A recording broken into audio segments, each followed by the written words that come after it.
여러분, 영국의 역사학자 웰스라고 하는 분이 이런 말을 했어요. 나는 그리스도인이 아니다. 그러나 역사학자로서 단언컨대 나사렛 출신의 무일푼 설교자 예수야말로 틀림없는 역사의 중심이다.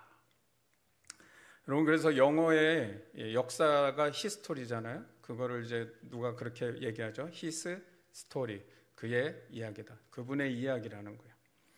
인류의 연도 기술 방식을 봐도요, 예수의 탄생 이전과 이후로 BC와 AD, Before Christ와 그다음에 아노 도미니, 이건 라틴어로 그렇게 해서 주님의 해라고, 그리스도의 탄생 이전과 그리스도 탄생 이후의 역사로 이렇게 나누고 있습니다. 이것만 봐도 참으로 예수님은 역사의 시작이고 또한 중심임을 알 수가 있습니다. 그런데 이게 인류의 역사만 그런 게 아니라 우리 개인의 역사에도 AD와 BC가 있다는 것이죠. 내가 예수님을 내 인생의 왕으로 모시고 나의 구주로 영접한 때를 기점으로 우리의 개인의 역사에도 BC와 AD로 나뉜다는 것이죠.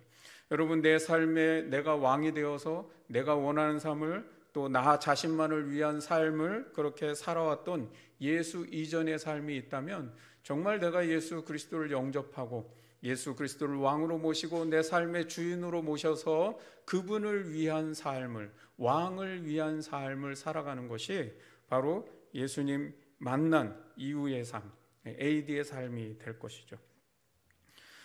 그래서 여러분, 내 인생의 히스토리라 함은 내가 가족들과 함께 살고 친구와 함께 사는 내 인생에 수많은 히스토리가 있을 수 있지만 사실 그것은요, 우리 인생의 육신의 죽음을 맞을 때 다 잊혀지고 사라질 이야기들 뿐입니다.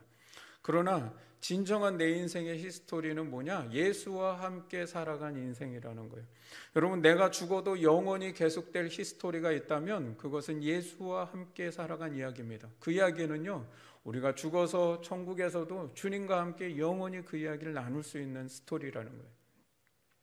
이제 대림절 기간이 전체 한 달 남짓 되는 기간 중에, 올해는 총 27일인데 그 27일 중에 지금 오늘이 15일째입니다. 그러니까 거의 절반을 넘어왔습니다.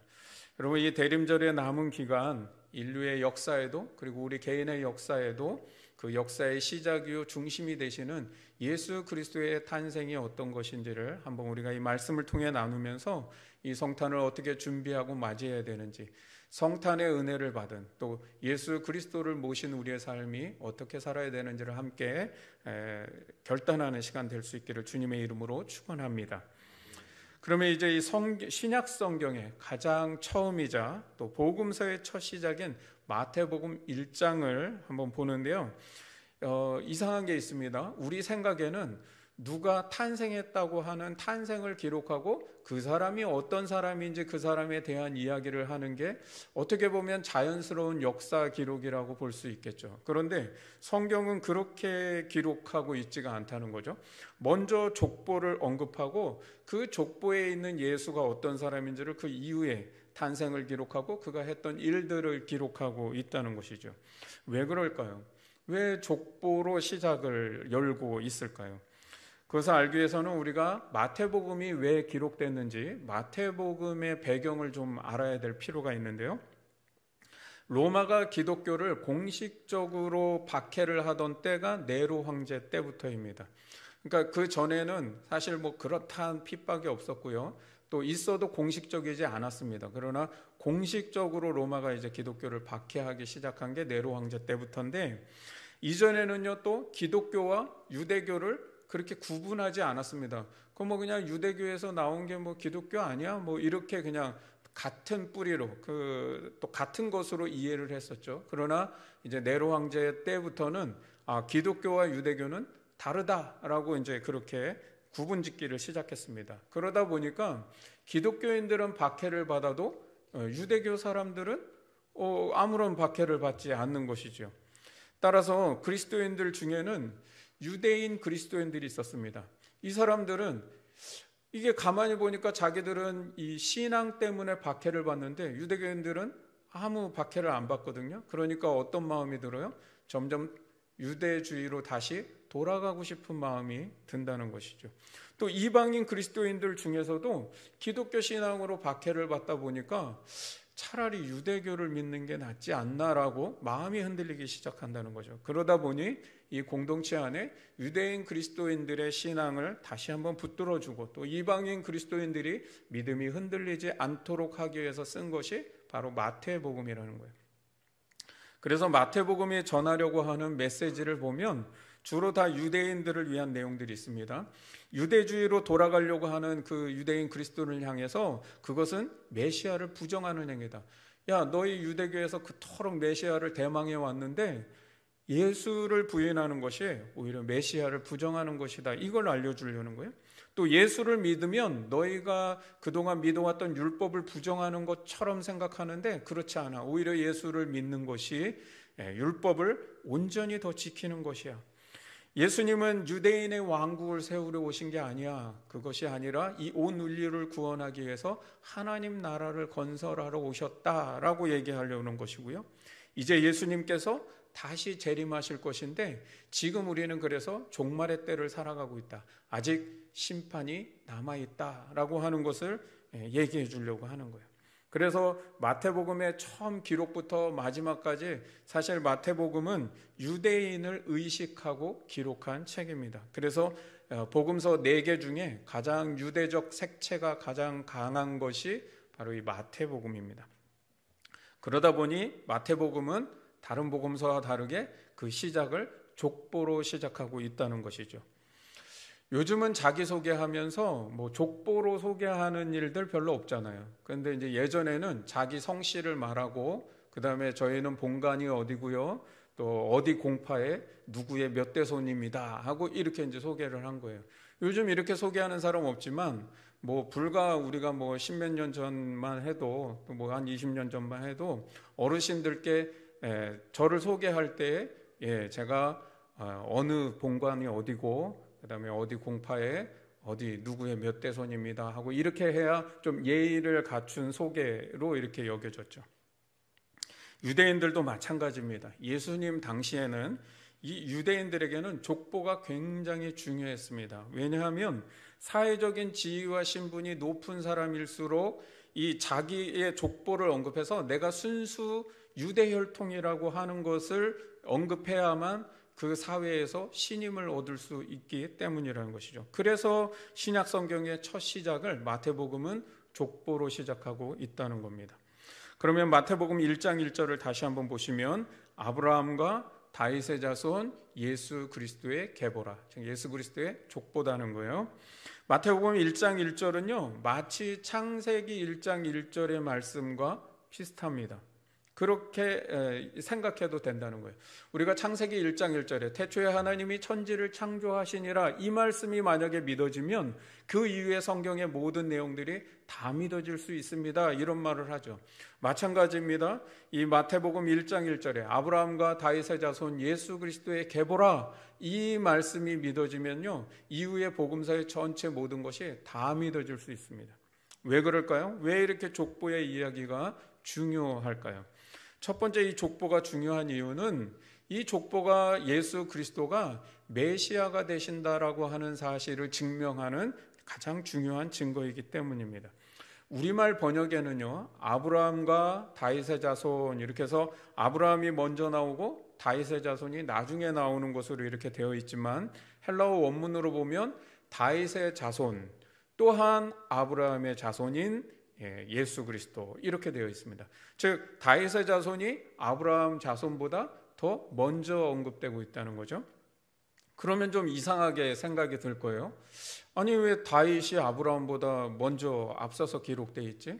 족보를 기록하면 사실 시간적인 연대순으로 기록하는 게 맞는 거잖아요. 그런데 다윗과 아브라함은 시간상으로도 1000년이 차이가 납니다. 약 1000년의 차이가 나는데 왜 다윗을 앞세우냐는 거죠. 또 아브라함은 이 유대인들에게 어떤 사람입니까? 이스라엘 민족의 시작이고 뿌리이고 또 믿음의 조상이 바로 아브라함입니다. 그런데 그런 아브라함보다 다윗을 먼저 언급하는 것은 예수님의 혈통을 언급할 때 다윗의 자손, 즉 다윗 왕가의 혈통을 잇는 왕손이다라고 하는 것을 강조하기 위해서라는 겁니다. 유대인들은 다윗의 후손에서 메시아가 나올 것이라고 하는 구약의 예언을 믿고 있기 때문에 예수님이 선지자들이 예언했던 바로 그 메시아라고 하는 것을 증명하기 위해서 족보의 시작에 다윗의 자손이라고 하는 이 말씀을 더 먼저 언급한다는 것이죠.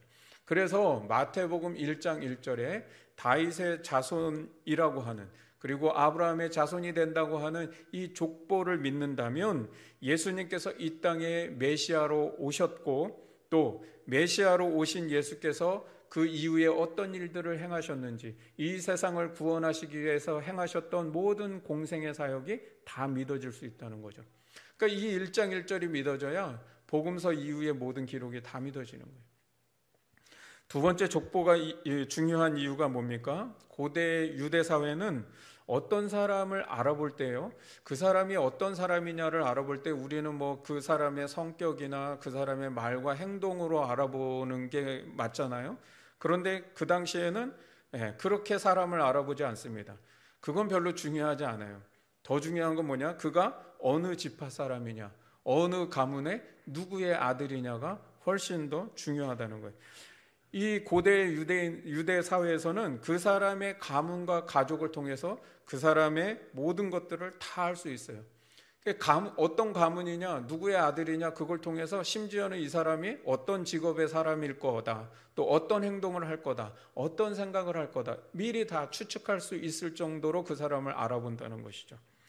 따라서 예수님의 족보가 중요한 것은 예수님이 어느 지파, 누구의 자손, 누구의 아들로 태어났느냐를 통해서 예수님이 어떤 분인지를 충분하게 전달할 수 있는 것이죠. 그리고 예수님이 앞으로 이후에 어떤 사역을 행할 것인지에 대해서도 미리 예측할 수 있는, 청사진을 보여줄 수 있는 말이 바로 예수님이 누구의 자손이냐, 그 족보를 알리는 거예요. 그래서 복음서의 기록의 순서가 족보를 기록하고, 그 다음에 그 족보에 있는 예수가 태어났다고 하는 탄생을 기록하고, 그 사람이 앞으로 어떤 일들을 행할 것인지, 이 사람이 유다 지파의 다윗의 자손이기 때문에 앞으로 메시아로서의 사역을 감당할 거라고 하는 것을 공생애를 기록하고 있는 것이죠. 그래서 족보, 탄생, 공생애 이렇게 기록하고 있는 거예요. 따라서 여러분, 마태복음 1장 1절 다윗의 자손으로 오신 예수님이 메시아시다라고 하는 이 1장 1절이 믿어진다면 이후에 기록된 메시아로서의 모든 사역들이 다 받아들여질 수 있다는 것이죠. 세 번째 족보가 중요한 이유는 그 당시 기독교를 공격하는 유대인들을 선교하려고 했다는 것이죠. 여러분, 예수님 당시에, 그리고 초대교회 때 유대인들의 가장 큰 공격과 비난이 무엇입니까? 그것은 예수가 메시아가 아니다라는 거예요. 유대인들은 예수님을 메시아로 인정하지 않습니다. 그러다 보니까 하나님의 아들로 받아들이지 않으니까 예수님이 십자가에 달려 돌아가실 때의 죄목도 뭐예요? 신성모독이었어요. 너가 하나님이냐? 너가 하나님의 아들이야? 너가 왕이야? 라고 신성모독을 덮어씌운 거죠. 따라서 이 마태복음이 족보를 기록한 가장 중요한 이유는 유대인들에 대한 변증입니다. 예수님은 혈통적으로 다윗의 자손이시다, 그리고 그분은 아브라함의 자손이시다라고 하는 것을 통해서 변증하려고 하는 거예요. 유대인들이 메시아를 검증하는 두 가지 기준이 있습니다. 그 첫 번째 기준은 이사야서 11장에 메시아는 다윗의 뿌리에서 한 가지가 나올 것이다, 이 말씀, 이 예언을 통해서 메시아가 반드시 유다 지파 다윗의 자손에서 나와야 한다는 것이죠. 또 하나의 기준은 뭐냐면 이사야 35장의 말씀을 가지고 메시아가 오시면 장차 어떤 일들을 행할 것인지, 그가 행하는 일들을 통해서 그가 메시아인지 아닌지를 구분한다는 것이죠. 그런데 35장에 뭐라고 말씀해요? 그때, 즉 메시아가 오시면 시각장애인들이 눈을 뜰 것이요, 청각장애인들은 귀가 열릴 것이며, 또 지체장애자들은 사슴처럼 뛸 것이고, 언어장애자들은 혀로 노래를 할 거다.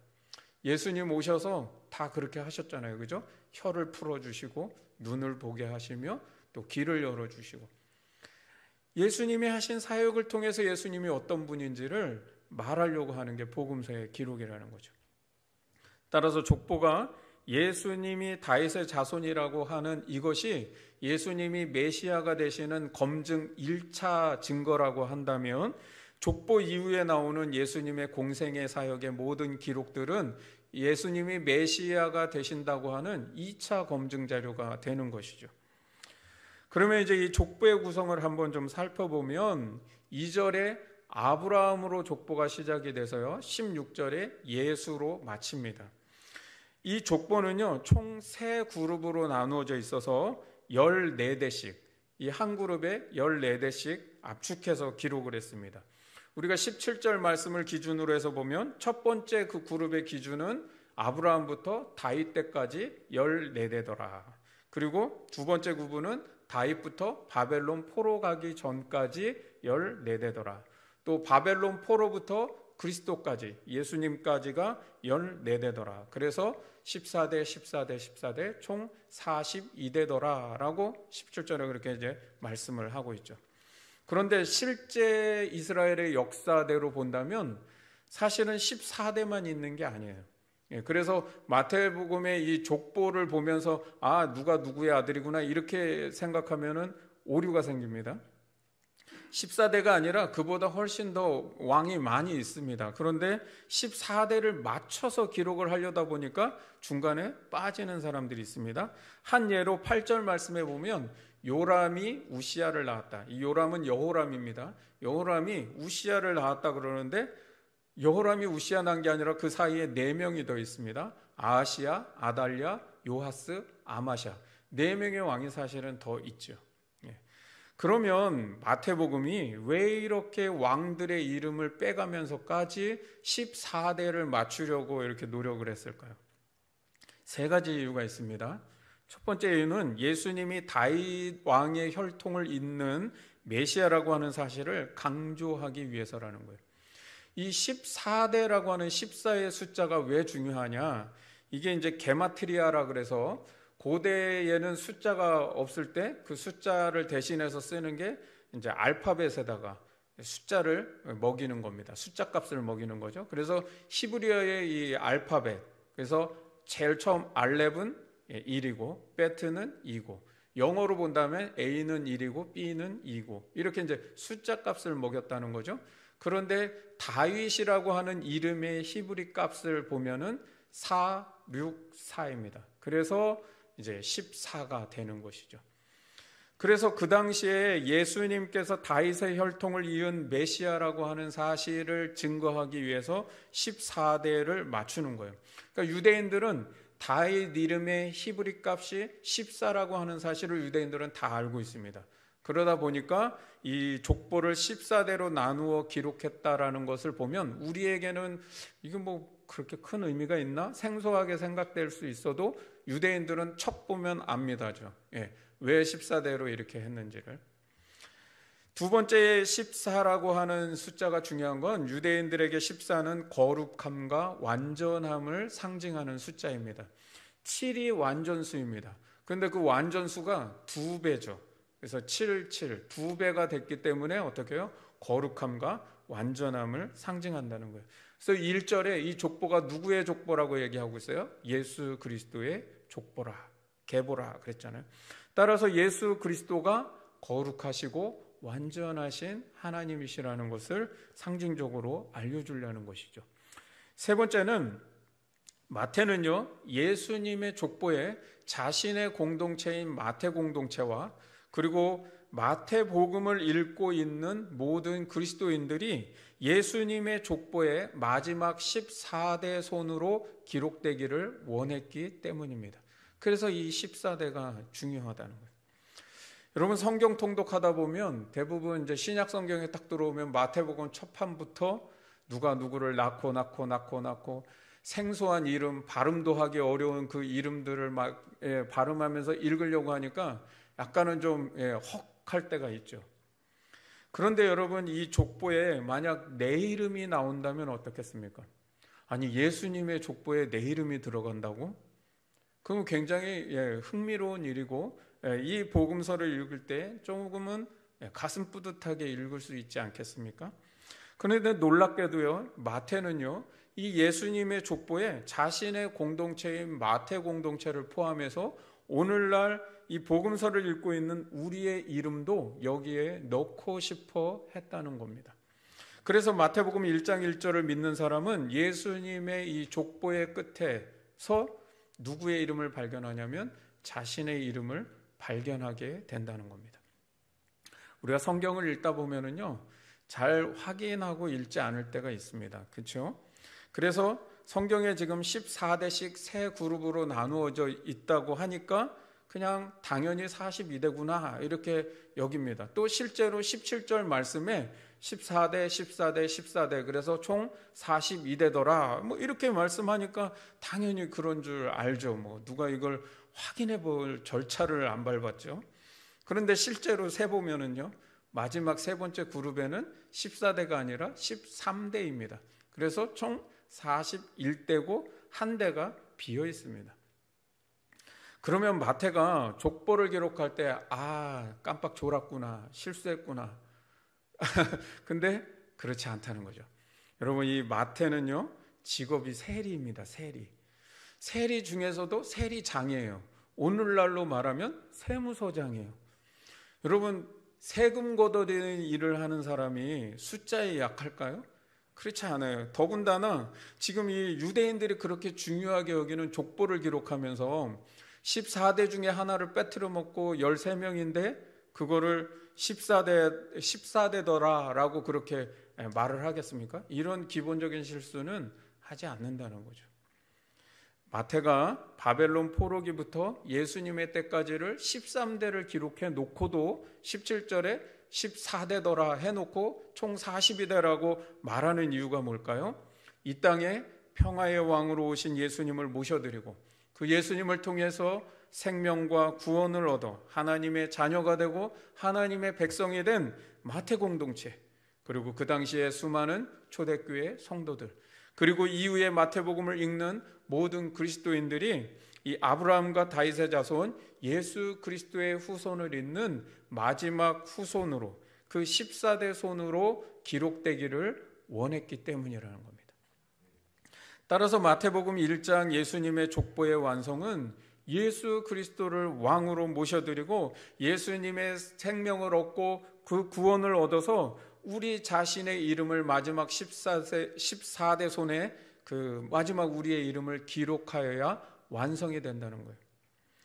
여러분, 그래야만 이 17절에 14대더라 그리고 총 42대가 완성될 수 있다는 것이죠. 오늘 이 17절 마지막 그 14대의 주인공이 돼서 예수님 족보의 42대를 완성하는 여러분 되시기를 주님의 이름으로 축원합니다. 축원합니다. 네.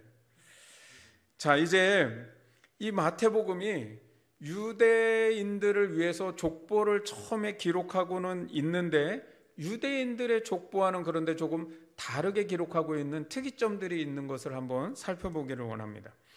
마태가 예수님의 족보를 기록할 때 일반적인 유대의 족보와는 좀 다른 특이점이 있게 기록을 했습니다. 첫 번째는요, 이 예수의 족보를 생명의 족보로 기록하고 있다는 것이죠. 여러분, 구약의 아담의 족보를 보면은 이 족보가 누가 누구를 낳고 몇 세까지 살다가 죽었더라 이렇게 기록하고 있습니다. 그래서 아담의 족보는 죽고 죽었더라의 사망의 족보입니다. 그런데 예수님의 족보는 누가 누구를 낳았다, 낳고만 기록하고 있어요. 즉 생명의 족보로 기록하고 있다는 것이죠. 로마서 5장 17절 말씀을 한번 같이 읽어볼까요? 자, 시작. 한 사람의 범죄로 말미암아 사망이 그 한 사람을 통하여 왕노릇하였은즉 더욱 은혜와 의의 선물을 넘치게 받는 자들은 한 분 예수 그리스도를 통하여 생명 안에서 왕노릇하리로다. 아멘. 바울 사도는요, 로마서에서 우리가 아담의 계보에 속해 있으면 사망이 왕노릇한다. 즉 사망의 족보를 따르게 되지만 예수 그리스도의 족보에 들어가 있으면 생명의 족보를 따르게 돼서 생명의 왕노릇을 한다라고 그렇게 말씀하고 있다는 것이죠. 여러분, 이 마태복음에 낳았다라고 하는 말은요, 우리말로 낳았다 그러면 뭐예요? 그냥 핏줄 관계를 얘기하고 부모와 자식 관계만을 의미하는 것으로 끝나지만, 원어적으로 낳았다라고 하는 말은요, 혈통을 이어간다라고 하는 뜻이 있어요. 이 혈통을 이어간다라고 하는 말에는 무슨 의미가 있냐면, 이 혈통을 통해서 가문의 모든 것이 다 흘러간다는 의미예요. 내가 누구의 혈통에 속해 있다라고 말한다면 나는 그 혈통을 통해서 모든 것을 다 이어받는 거예요. 핏줄만 이어받는 것이 아니라 그 전통과 문화와 땅과 유산과 신분과 명예, 모든 것이 그 혈통을 통해서 이어받는 거예요. 여러분, 요즘은 과학이 발달하다 보니까 이 낳는다라고 하는 것에 또한 의미가 하나 더 붙어 있습니다. 그것은 DNA가 흘러간다는 거예요. 그죠? 지금 미국에는요, 내 뿌리를 찾아줍니다라고 하는 광고가 있습니다. 그 광고가 어떤 건가냐면 유전 정보를 찾아주는 거예요. 나와 비슷한 그런 유전 정보를 가진 사람이 누구인가를 미국 내에 있는 사람들 중에서 찾아주는 거예요. 그래서 내가 만약에 나중에 어떤 질병에 걸리면은 그 유전 정보를 똑같은 사람에게서 받을 수 있는, 뭐 장기나 여러 가지들을 받을 수 있는 그런 서비스를 해주는 비즈니스가 있어요. 여러분, 지금 우리는 코로나로 인해서 2년 동안 일상생활에 굉장한 제한을 지금 받고 살아가고 있습니다. 그런데 인류 역사에는 코로나뿐만이 아니라 사실 수많은 바이러스들이 있었죠. 그런데 우리가 지금은 그 바이러스들에서 별로 문제없이 그냥 살아가고 있잖아요. 그 이유가 뭘까요? 면역 항체를 가지고 있기 때문이라는 거죠. 지금 우리가 이 코로나 백신을 맞으려고 하고 막 그걸 통해서 얻으려고 하는 게 뭐예요? 역시 면역 항체를 형성하려고 얻으려고 하는 것 아니겠습니까? 그런데 이 코로나 바이러스 이게 대단한 것처럼 여기지만 사실 진짜 강력한 바이러스는 따로 있죠. 여러분, 이 세상에 가장 강력한 바이러스는 무엇입니까? 우리의 영혼을 영원토록 멸망시키는 죄의 바이러스라고 하는 거예요. 여러분, 이 바이러스를 막을 수 있는 면역 항체는 아무것도 없습니다. 오직 예수 그리스도의 피, 예수 그리스도의 보혈만이 바로 이 모든 것들을 이겨내는, 죄의 바이러스를 이겨내는 면역 항체를 형성한다는 거죠. 그래서 우리가 예수 그리스도의 혈통에 속해 있는 것이 중요하다는 거예요. 여러분, 우리가 예수님의 족보에 들어간다고 하는 것은 단순히 그 족보에 이름 기록하는 정도가 아니라 우리가 죄와 사망을 이기었다고 하는 표현입니다. 분명히 나는 죄인이죠. 그리고 나에게는 죄성이 남아있고요, 나는 여전히 죄를 짓고 살아가고 있습니다. 그럼에도 불구하고 죄와 사망이 나에 대해서 왕노릇할 수 없는 이유가 무엇입니까? 내가 그 죄와 사망을 이길 수 있는 항체를 가졌기 때문이라는 거죠.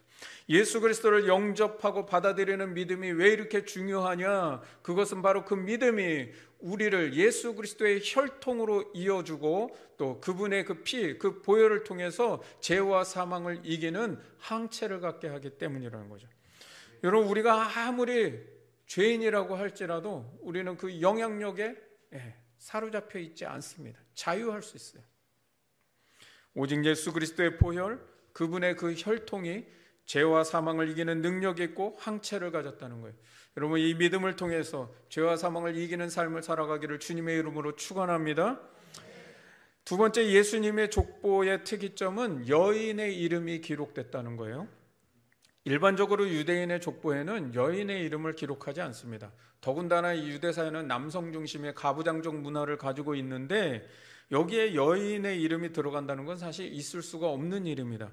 그럼에도 불구하고 마태가 예수님의 족보에 5명의 여인의 이름을 기록하고 있는데 그 중에 한 분은 예수님의 어머니 마리아예요. 예수님의 어머니 마리아는 그렇다 치더라도 나머지 4명은 사실상 족보에 들어갈 만한 사람들이 아니라는 거죠. 첫 번째 인물을 보세요. 다말이라는 여인이 있습니다. 이 다말은요, 시아버지 유다를 속이고 잠자리를 같이 해서 시아버지에게서 쌍둥이를 낳은 며느리예요. 그래서 3절 말씀에 보면 유다는 다말에게서 베레스와 세라를 낳았다고 말하는데 사실상 관계가 굉장히 이걸 아들이라고 해야 될지 손자라고 해야 될지 묘하게 이상하게 해놨잖아요. 그런데다 이 다말은 이방 여인입니다. 두 번째 인물 라합도 가나안 사람이죠. 이방 여인입니다. 그리고 이 사람은 기생이라고 기록되어 있죠. 세 번째 인물은 룻입니다. 룻도 모압 여인, 이방 여인입니다. 네 번째 인물 우리아의 아내 바세바입니다. 그런데 이 우리아의 아내는 다윗이 불륜죄를 저지르고 그것을 감추기 위해서 충신 우리아까지 죽이면서 빼앗은 아내라는 것이죠. 여러분, 성경은 그냥 아무 생각 없이 그냥 기록된 게 아니고요, 그 하나하나에 굉장한 의미를 부여하고 또 영적인 의미가 거기에 메시지가 담겨 있다는 것이죠. 그러면 그냥 바세바라고 이름을 해도 되잖아요. 그런데 굳이 우리아의 아내라고 기록하는 이유가 뭘까요? 여러분, 바세바라고 기록해 놓는다면 역사를 모르는 사람이 어느 날 이거를 읽을 때는 그냥 아무 생각 없이 읽어 내려갈 수가 있죠. 그런데 우리아의 아내라고 해놓으면 뭔가 턱 걸리는 게 있는 거예요. 이상하잖아요. 예? 다윗의 아들을 낳는데 다윗의 아내가 아니고 우리아의 아내야? 우리아의 아내에게서 다윗의 아들을 낳았다는 자체가 뭘 말해요? 뭐가 이상하구나, 불륜이구나, 잘못됐구나. 이 다윗의 죄를 들춰낸다는 것이죠. 그리고 그 남편이 충신 우리아인데 그를 죽이기까지 한 사건을 알게 되는 것이죠. 그러면 마태는 왜 구태여 예수님의 족보에 여인의 이름을 넣으려고 했을까요? 그리고 여인의 이름을 넣어야 했다면, 아니 유다에 그렇게 훌륭한 여성들도 많이 있는데 그 사람들의 이름을 넣지 않고 굳이 이방 여인들, 신분상 창녀이거나 또 불륜을 저지른 유부녀를 넣어야 했을까? 이런 사람들은 넣으려고 하더라도 그 족보에서 빼자라고 해야 될 것이 기본 상식 아니겠습니까? 그런데 그 이유를 사도 바울이 가장 좋은 해석을 해주고 있습니다. 갈라디아서 3장 28절 말씀을 한번 보겠습니다. 같이 읽습니다. 시작. 너희는 유대인이나 헬라인이나 종이나 자유인이나 남자나 여자나 다 그리스도 예수 안에서 하나이니라. 아멘. 하나님께서요, 열방을 구원하시는데 가장 방해가 되었던 것이 이스라엘의 선민의식입니다. 예수님 이 땅에 오셔서 하나님의 선교를 하실 때 가장 선교에 방해되는 게 이스라엘의 선민의식이었어요. 유대인들이 왜 예수님을 싫어합니까? 그들이 가지고 있는 선민의식을 자꾸 예수님이 깨트리려고 하니까 그러거든요. 자기들만 선택받은 민족이라고 하는 우월감을 가지고 살아야 되는데 예수님은 막 거기에 이방인들, 죄인들, 세리들, 이게 기분이 나쁜 것이죠. 여러분, 예수 안에서 한 형제가 되고 자매가 되고 하나님의 백성으로서 일치와 화합을 이루려고 하는데, 그러기 위해서는 유대인과 이방인이라고 하는 인종적 장벽을 깨트려야 했고요, 남자와 여자라고 하는 신분의 장벽을 깨트려야 했고요, 성과 속을 나누는 정죄의 장벽을 깨트려야만 복음이 전해질 수 있기 때문이었다는 거죠. 마태는 하나님의 아들인 예수 그리스도의 족보에 사실은 넣을 수 없는 여인의 이름을 넣으면서까지 하나님의 구원은 모든 열방, 모든 족속, 모든 인류에게 전파된다고 하는 것을 강조하기 위해서라는 겁니다. 일반적으로 가문에 별로 자랑스럽지 않은 사람들은 그 족보에서 슬그머니 빼버리고 싶은 것이 상식일 겁니다. 그런데 예수님의 족보는 집안 망신 톡톡히 시킬 수 있는 그 사람들을 그냥 버젓이 기록하고 있다는 것이죠. 마태는 예수님의 족보의 이스라엘의 이 부끄러운 역사를 그대로 드러내고 싶었습니다. 그 이유가 무엇입니까? 하나님의 구원은 인간의 선행과 자질 때문에 있는 것이 아니라 하나님의 자비하심과 또 신실하신 약속 때문이라는 것을 말씀하기 위해서입니다. 여러분, 인간의 죄보다 하나님의 은혜와 사랑이 더 크다는 것을 이 족보가 말해주고 싶은 거예요. 죄인들을 끝까지 구원하려고 하는 하나님의 신실하심과 성실하심이 있다고 하는 것을 증거하려고 하는 것이 바로 이 족보라는 것이죠. 이렇게 본다면 아무 상관없어 보이던 예수님의 족보가 철저히 나를 위해 쓰여졌구나 하는 것을 느낄 수 있지 않겠습니까? 여러분, 예수님의 족보에 내 이름을 넣어주시려고요, 한 대를 비워두셨습니다. 감히 예수님의 족보에 들어가지 못할 죄 많은 나를, 또 부끄럽고 부족하기 짝이 없는 나를 하나님의 백성으로 받아들여 주시기 위해서 그 수많은 죄인들의 이름을 그대로 기록하고 있다는 것이죠. 여러분, 오늘 예수님의 족보를 통해서 우리가 대림절을 어떻게 보내야 될까를 한번 생각해 보십시오. 아브라함과 다윗의 자손 예수 그리스도의 계보라. 예수님은 다윗의 왕과 그 왕통을 잇는 왕으로 오셨습니다. 그리고 메시아로 오셨습니다. 따라서 대림절은요, 왕이신 예수님을 맞아들일 준비를 하는 기간이 대림절 기간입니다.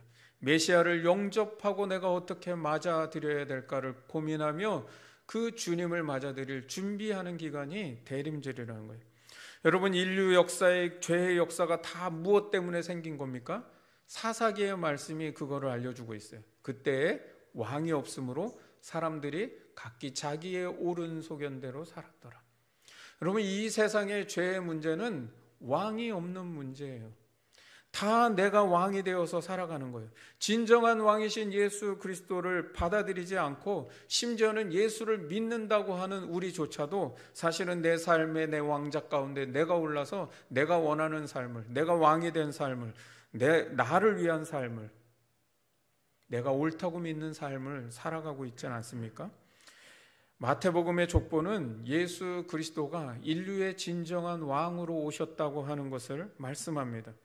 우리는요, 이 대림절 기간에 내가 왕이 되었던 것이 무엇인지를 묵상하며 그 왕좌에서 내려와 왕이신 예수님을 맞아들일 준비를 하는 겁니다.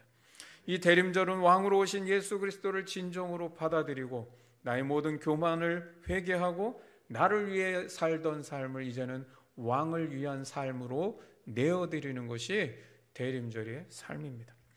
또한 예수님은 아브라함의 자손이라고 했죠. 다윗의 자손이 구약에 예언했던 바로 그 메시아가 예수님이라는 것을 말씀한다면 이 아브라함의 자손이라고 하는 내용은 창세기 12장에 아브라함에게 약속한 약속을 예수님이 성취하신다는 것을 알려주는 거예요. 그래서 아브라함을 통해 열방이 복이 되게 하는 그 하나님의 구원과 선교가 예수님을 통해서 열린 것이고, 이제는 그 선교의 사명을 예수님이 누구에게 맡기고 갔습니까? 바로 교회에게 있다고 하는 것을 말씀하는 거죠. 그래서 예수님의 족보로 시작했다면 그 마지막 끝에는 뭘로 끝나고 있어요? 선교 명령으로 끝나고 있는 것이죠. 우리가 예수님의 족보 마지막 14대 손의 주인공이 되어서 그 42대를 완성하기 위해서는 먼저는 우리 자신이 우리도 영적으로 다윗의 자손이 되어서 하나님의 백성으로 또 왕 같은 제사장으로 살아가야 한다는 겁니다. 그리고 또한 예수님을 통해 우리는 영적인 아브라함의 자손이 되어서 내가 아브라함의 약속을 성취하는, 그래서 열방을 복되게 하는 선교 사명을 감당하며 살아야 한다는 겁니다. 예수님은 우리를 예수님의 족보의 그 마지막 42대를 완성하는 후손으로 초대하고 계십니다. 나를 예수님의 족보 가운데 넣어주시기 위해서 그 마지막 14대를 비워두시고 부끄러운 죄의 역사와 죄인의 이름들을 그대로 다 기록하면서까지 죄 많은 나를, 그리고 허물 많은 나를 예수님의 족보에 기록되게 부끄럽기 짝이 없는 우리를 주님은 초대하고 계십니다. 여러분, 2021년 대림절을 살아가는 성도 여러분, 예수님의 그 족보 마지막 그 42대의 후손으로 내 이름을 기록하고 예수님의 족보를 빛내는 삶을 살아갈 수 있기를 주님의 이름으로 축원합니다. 우리 같이 찬양하고 기도하겠습니다.